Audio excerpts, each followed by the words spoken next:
I want to hop right into chapter two. Um, you said, I'm quoting you, entertainment as a weapon against the black community is purposed to keep the masses within the black community perpetually distracted under the illusory influence of Hollywood and the music industry. Black youth are controlled by this perverse, weaponized system of entertainment, for it has become the primary source from which their ideas, self concept, worldview, attitudes, and behaviors have emerged.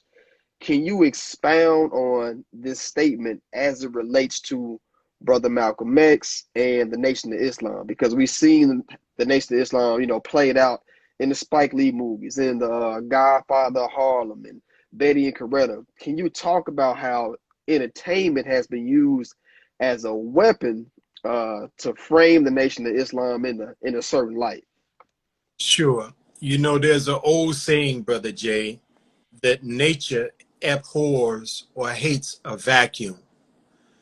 And it means that whenever there's an emptiness in nature, in the universe moves to fill it with something.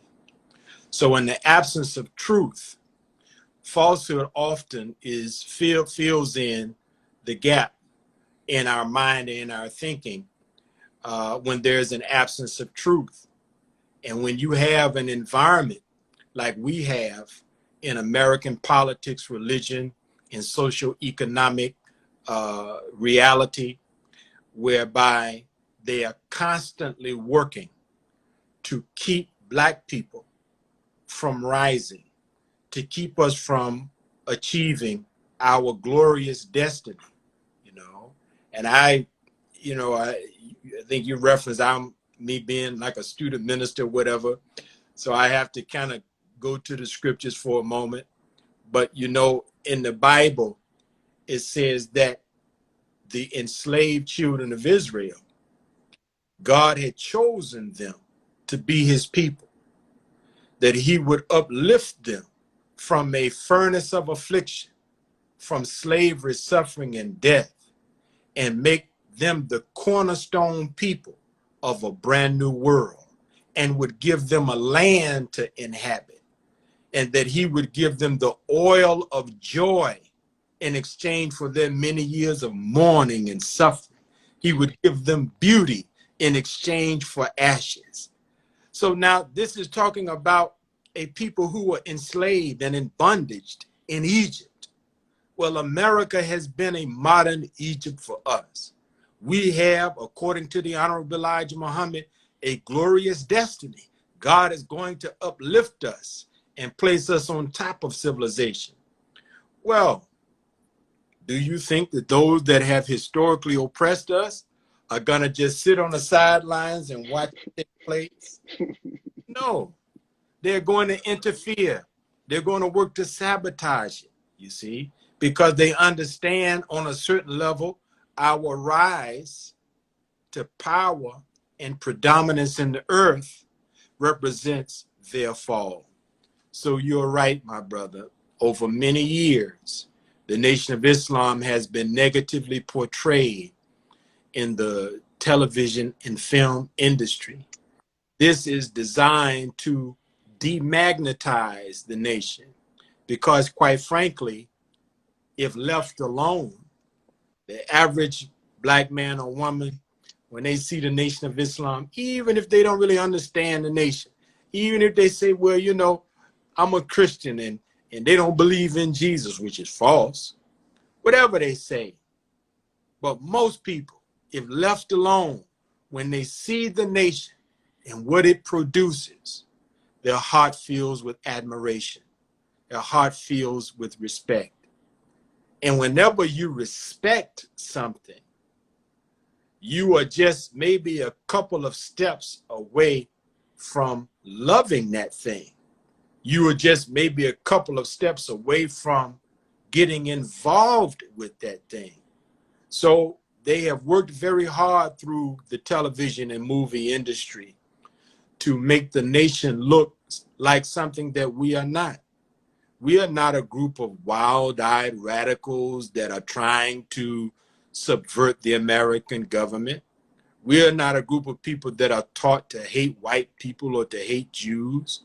You don't see that we have a record of violence among us.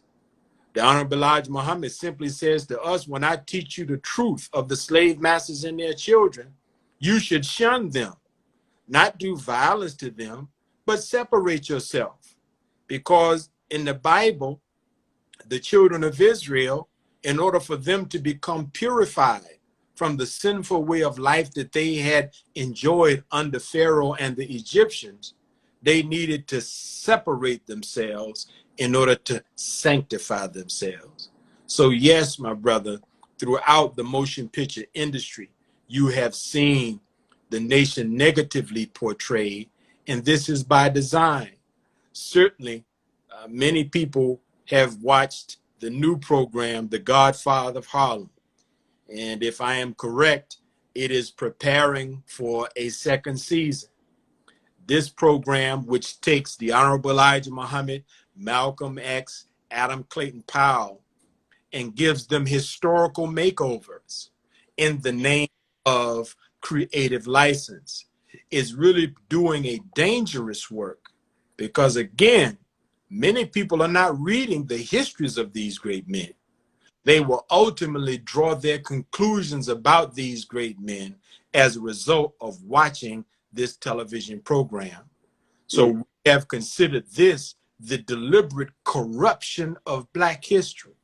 And you'll find, Brother Jay, that what is being done to Black leaders today is the same hatchet job, the same slanderous and scandalizing of Black leadership that many of those who under King James of England scandalized the prophets and the messengers of God by adding to their noble name and reputation many kind of sordid and illicit details, such that, you know, the Quran has to proclaim that God's prophets and messengers were sinless. But if you learn about Booker T today, they say, well, Booker T, yeah, he built Tuskegee, but he was an Uncle Tom. If you learn about Dr. King today, they say, well, I know y'all like Dr. King, but that man was cheating on his wife. You learn about Brother Malcolm today, the revisionist historian said, yeah, I know I.C. Davis said Malcolm was our shining Black prince and our Black manhood, but did you know he was a closeted homosexual?